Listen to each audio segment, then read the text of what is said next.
raposa e do crânio da raposa, né? E o esterco foi prioridade. Para que a folha aceitasse a minha resposta. Bem, eu costumo falar baixo e às vezes eu consigo ouvir aí de trás. O professor Santos solicitou, pediu que falasse um pouco a respeito das deformações em rochas que ocorrem na região do quadrilátero ferrífero e áreas vizinhas, sobretudo no Vale do Rio Doce. Então, é um registro um pouco mais antigo em relação ao que o colega Marcelo colocou aí, né? Mas são indícios de que o processo de deformação no quadrilátero, pelo menos do ponto de vista cognitivo, ele persiste, né? Ele vem acontecendo ao longo do tempo. Dois momentos importantes aconteceram no que diz respeito a isso aí. Um diz respeito a um artigo publicado por um soviético chamado Brajnikov nos anos 1940, que abordou a região do quadrilátero ferrífero sob outra perspectiva. Aliás, muito progressista para a época, às vezes fantasiosa, e foi muito combatido, Brajnikov. Ele esteve aqui junto com o professor Djalma Guimarães, para quem conhece que é da região, em Minas Gerais, depois foi professor de Recife na Universidade Federal de Pernambuco. Dali ele foi aos Estados Unidos e acabou falecendo nos Estados Unidos. Ele teve uma participação importante nos diversos locais em que ele militou do ponto de vista geológico. E nos anos 90, no início dos anos 90, houve um workshop sobre tectônica cenozoica, né, tectônica e sedimentação continental, coordenado pelo professor Alauá Saad, em Belo Horizonte, que foi o marco inicial da preocupação com a questão da deformação dos sedimentos e rochas de origem sedimentar mais recentes. Inclusive, o professor Marcelo Assunção esteve também no workshop, e algumas das pessoas, talvez poucas, estiveram lá. Mas foram os dois marcos no que diz respeito a olhar, enxergar o território do ponto de vista geológico, para além das deformações clássicas dos estudos tradicionais de geologia voltados à questão da mineração em si. Quando a gente olha para a região do quadrilátero ferrífero, normalmente nós reconhecemos imediatamente todos os conjuntos de rochas, que são rochas mais antigas, onde estão os depósitos auríferos e de ferro, sobretudo, na região.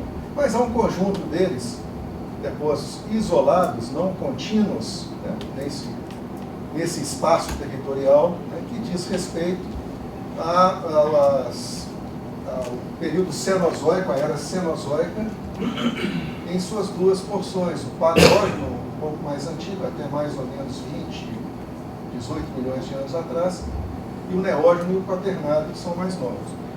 Então, veja, não tem uma continuidade no quadrilátero ferrífero, mas há uma série de posições e pontos que são extremamente importantes para conhecer, sobretudo, as deformações que estão registradas nessas rochas. Então, tem um conjunto de nomes que são, para quem é do ramo, para os geólogos, não são locais já conhecidos, como, por exemplo, Fonseca, Gandarela, né, Chapada de Canga, e alguns outros que são menos conhecidos, que estão aqui listados, né, e cuja posição, às vezes, é colocada um pouco mais atrás na coluna, né, mais no começo do neógeno, tanto no Mioceno em diante, e às vezes mais acima. E os depósitos do quaternário, né, que são sedimentos inconsolidados, colúvios, elúvios, né, alúvios, nessa região. Alguns estudos foram feitos, então, no início, no final dos anos do século XX, por início do século XXI, em cima desses depósitos cenozoicos, procurando entender quais são os indicadores de movimentação que existiam neles, né? Movimentação tectônica, esforços que atingiram aquelas rochas, né? E alguns deles, o principal deles aqui, foi feito pelo mestrando, Marlos Lips, sob orientação do professor exposição, e que reconheceu 3 eventos naquele conjunto de rochas sedimentares e sedimentos existentes na região. O primeiro deles foi trativo, com essas direções de tração, o Nordeste é citado, e atingiu vários, a principal direção, mas ela variava um pouco ao longo dos diversos segmentos onde ocorrem esses depósitos dentro do quadrado verde. Posteriormente, ele reconheceu como um todo um evento compressivo, que atingiu toda a região, afetando esses depósitos, com as direções principais seriam essas aqui, colocadas aqui, mas com diferenciação na compressão e tração de acordo com o posicionamento. E, ao final, um evento trativo, mais jovem, portanto, que afetaram essas rochas. Então, o primeiro evento foi o causador do processo de acumulação, e os demais foram deformações relacionadas aqui. Se a gente fizer uma síntese, então, você teve essa expressão dos locais em que elas foram mais estudadas e a idade que isso aconteceu.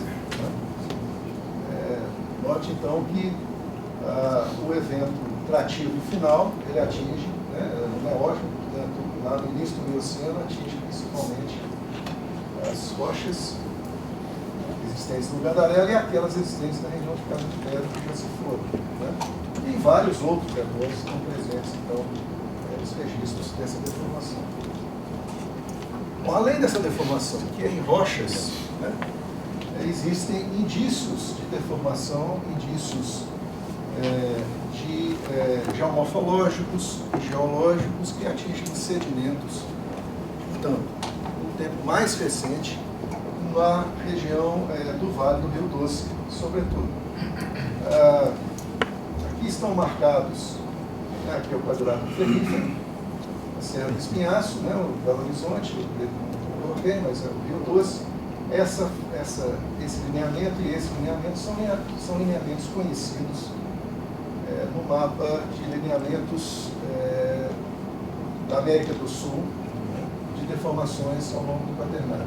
Então, essa falha, esse lineamento chama falha de Caratinga, e é superposto à zona de cisalhamento de Árvore Campo, que bordeja ali o Rio Doce, do Piracicaba, a montante do Vale do Aço, e subparalelo à região do Parque Nacional do... Me fugiu aqui, quem é da região? Do Parque Nacional Alto Caparaó, marginal ao Serra do Caparaó. Então, é uma depressão ali existente. Nós olhamos aqui, então, numa coletânea agora, tirada desse site, que coleta os dados de lineamentos e rochas, e a gente vê o conjunto deles, com alguns sismos, mostrando, então, que na região do Rio Doce, próximo, então, aqueles lineamentos, você tem a presença, então, de tremores, bem como na região quadrada. Sobretudo, nessa região, estão presentes ali.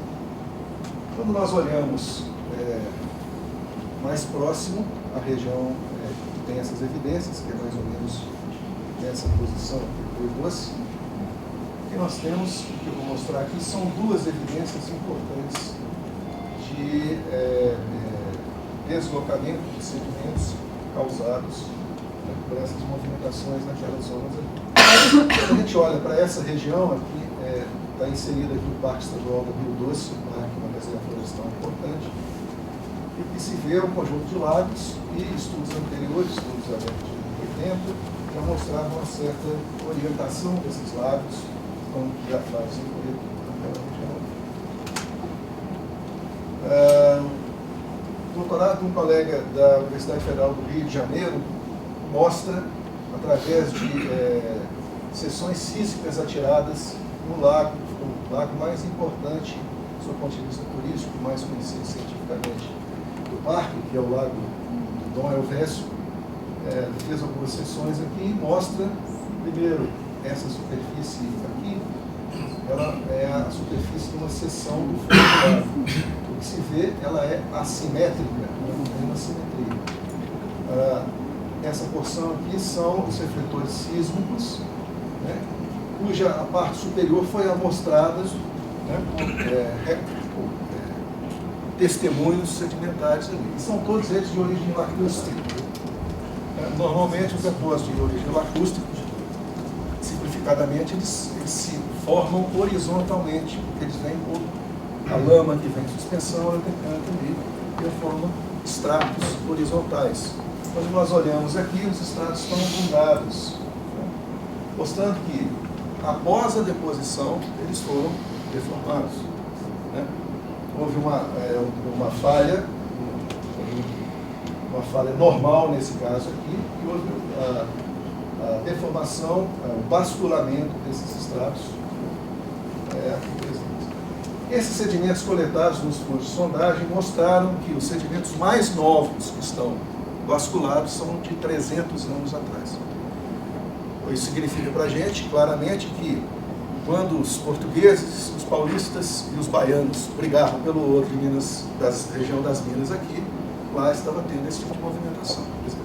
É um registro, né, da ocorrência, aí sob o ponto de vista geológico, né, das movimentações da região. Um segundo disso, aí já mais geomorfológico, próximo, na região do Turvo, mostra a mesma circunstância, mas agora sobre a importância disso na organização dos rios da região.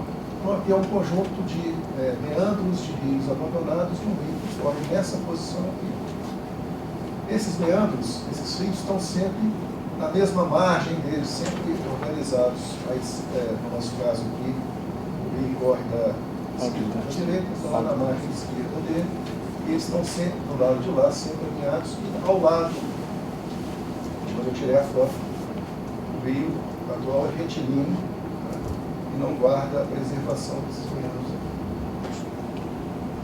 Funciona como registro geomorfológico de uma situação semelhante àquela falha que ocorre nos lagos. Se move, bascula, o rio encosta na vertente, né, mais íngreme, junto ao plano de falha, e os meandros ficam abandonados, preservados, né, na região oposta à zona da falha. Então são evidências também geomorfológicas que podem ser lidas em vários locais, né, se você sabe ler, né, se tem a habilidade para ler, os indícios então da movimentação, né, nesse caso possivelmente contemporânea àquela que gerou os lagos e a deformação dos sedimentos no fundo dos lagos. Esse conjunto, então, foi estudado pelo colega Melo, né, está aqui mostrado rapidamente. O que nos interessa nesse momento é que o regime foi extensivo mais ou menos em torno de 5.500 anos atrás, depois ele foi compressivo. E as falhas normais são falhas subsidiárias à falha transcorrente, que é paralela àquele grande lineamento, né, que margeia aquilo a leste, e cuja a idade mais jovem de deformação foi 300 anos. Então, essas são as informações rápidas que eu vou trazer a respeito da tectônica cenozoica, né, no quadrilátero, em rochas e nos sedimentos recentes ali, mostrando que não há, embora não seja uma tectônica andina, né, seja intensa, ela persiste, ela está registrada em sedimentos e rochas recentes daqui. Por que ela não está registrada extensivamente? Primeiro, porque no caso das rochas cenozoicas, elas são limitadas em algumas porções, né? Elas não ocorrem continuamente, por exemplo, no quadrilátero ferrífero. Segundo, que ela pode estar presente em solos, inclusive vários colegas já levantam a existência dessas movimentações em solos. Mas, da mesma forma que o colega Marcelo colocou, é preciso ter mais pessoas que trabalhem com esse tipo de estudos para levantar e estudar e analisar as evidências de movimentação, quer sejam nos sedimentos aluviais dos rios, quer sejam nos solos aluviais e conuviais de encosta, né, do ocorrência da região. É isso aí.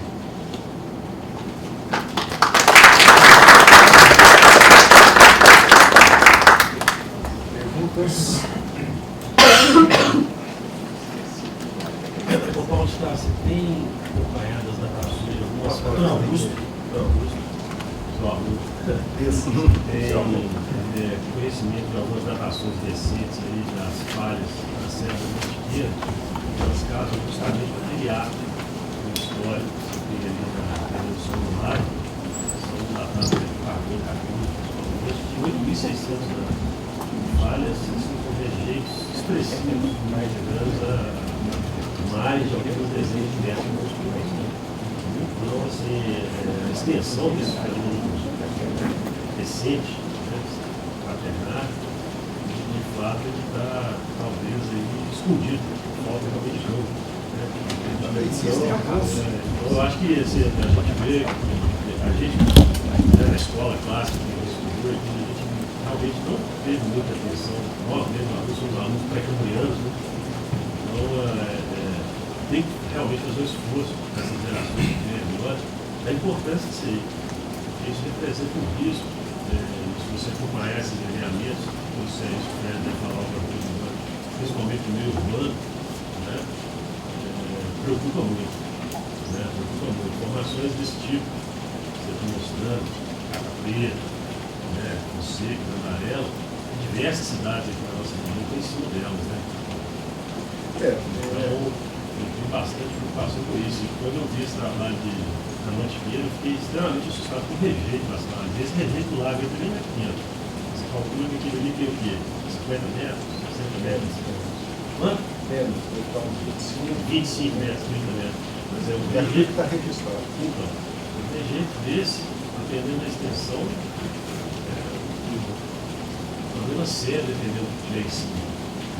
Existem, eu acho que a geologia, se me permitem a análise, ela está ficando cada vez mais urbanizada e socializada, a preocupação social. Então, várias das teses e dissertações são não diretamente com essa preocupação, mas elas já embutem a preocupação com o que acontece durante o quaternário. Então, são claramente visíveis as capturas de rios, o processo de dissecação, da modificação da paisagem, perda de massa das regiões altas, e tem uma série delas específicas. Então, tanto aqui quanto no FMG, tem vários exemplos de estudos aqui, porque é difícil,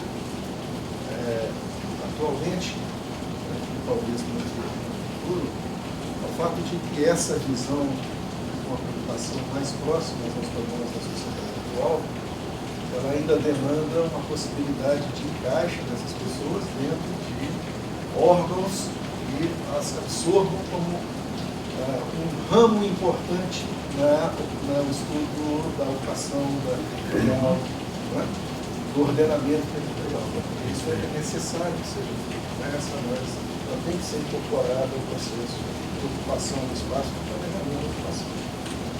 Isso ainda, a universidade ela avança, ela é uma ponta de lança, mas a sociedade, acho que agora com a pedagogia da catástrofe, talvez isso aí apareça com a preocupação de fato, e que isso tem então espaço para que os geólogos não sejam mais só pré-cambrianos, no caso de eles gerais, mas que eles avancem cada vez mais com a relação mais social.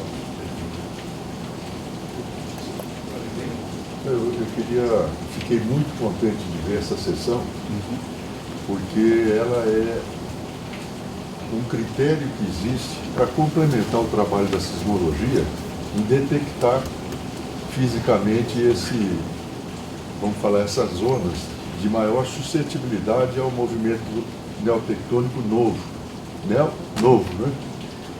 Eu fiz isso para o estado de São Paulo inteirinho. E peguei como modelo para analisar essas assimetrias, o que lá em São Paulo, na geomorfologia do estado, a gente chama de Planalto Paulistano.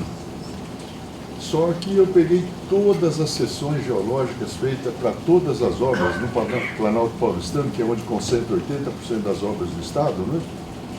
Na década de 80, e coloquei os dados de geotecnia, porque a gente não conseguia ainda ter a tal evidência factual, por ver a fratura, esse plano que você desenhou, desculpa você, acho que nós estamos, você está só um pouquinho mais bonito aqui, ó, né? Eu pinto de branco agora.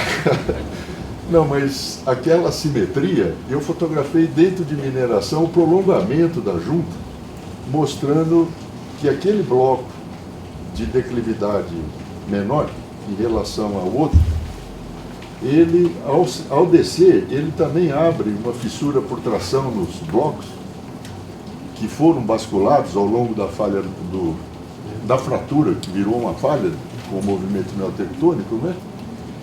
E são dados interessantíssimos. Só para dizer, eu publiquei, naturalmente, isso foi feito como suporte ao planejamento de implantação de obras civis na fase de conceituação.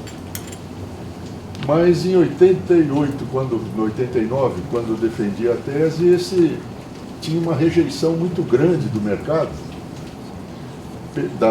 mercado que eu digo, da engenharia e da academia, porque isso eram suposições. Mas é a mesma seção que mostra o vale da bacia de Taubaté, ali, do Vale do Paraíba, não é? É a mesma seção para a bacia de São Paulo, sedimentar, não é? Em escalas diferentes, em escalas de IBGE, você vê essas assimetrias também, que é a escala que nós implantamos obras, né? Concorda? Não teriam condições de ver essa assimetria com esse mesmo desenho, com deposição de sedimentos. Agora, o reflexo do fraturamento é marcante. Você tem esse sistema de compressão, e a compressão de blocos já fraturados funciona ali como uma série de, vamos dizer, gelo de diversos tamanhos em equilíbrio isostático no líquido. Você, ao comprimir, você então aciona esse fraturamento, em alguns locais você bascula, em outros você tem transcorrência, e dificilmente tem movimento inverso. Talvez não haja energia suficiente para isso. É uma expressão superficial disso. Agora, é um trabalho muito interessante, e eu pela primeira vez estou vendo aqui na bacia do Doce, né? O que eu penso que, se a gente, aproveitando a discussão anterior e a fala do colega, é que eu acho que, pegando o mapa de suscetibilidade de Minas Gerais, num determinado nível de risco, de análise de risco, o importante seria trabalhar uma geologia de detalhe cenozoica, quaternária em cima, procurando achar os indícios a partir dos pontos focais importantes. Porque aí nós avançaríamos, né? Não é uma questão de refazer o mapa de Minas Gerais, nesse sentido, mas trabalhar em cima dos focos.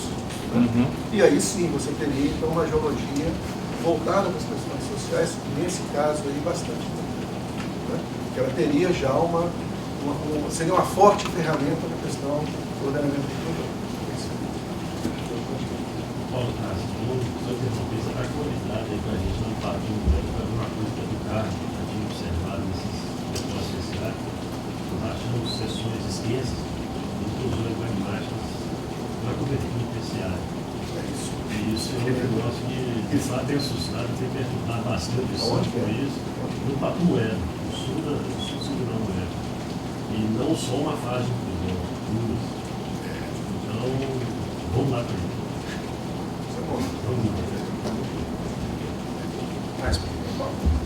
João Paulo Kiss, eu fui orientando do Hermínio, você orientando.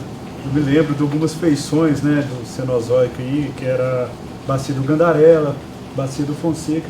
E lembro uma que sempre me intrigava, acho que é a Lagoa Seca, próximo aqui do pico aqui do Itacolomi. Que eu me lembro está em subsidência e são estruturas ativas. Essa interpretação minha está correta? São estruturas ativas no quadrilátero ferrífero? Se eu não for acusado de ser um heterodoxo, porque essa é uma questão complicada, né? Estrutura ativa significa que tem regime de movimentação. No caso da Lagoa Seca, tem um problema mais sério, porque tem o pseudocarste, né? Pseudocarste em quartzitos, né?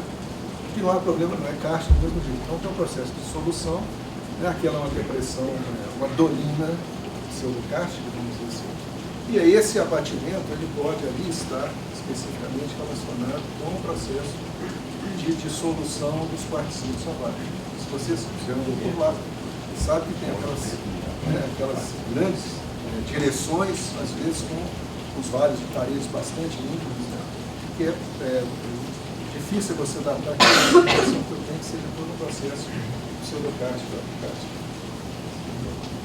Mas nos demais, sem dúvida, Gandarela, Claríssimo, Fonseca, Marlos Gibbs, né? Ele fez um levantamento, a inspeção do trabalho juntos, tendo oportunidade de ver, está muito claro, muito válido. Ok, vamos passar para a próxima palestra, né?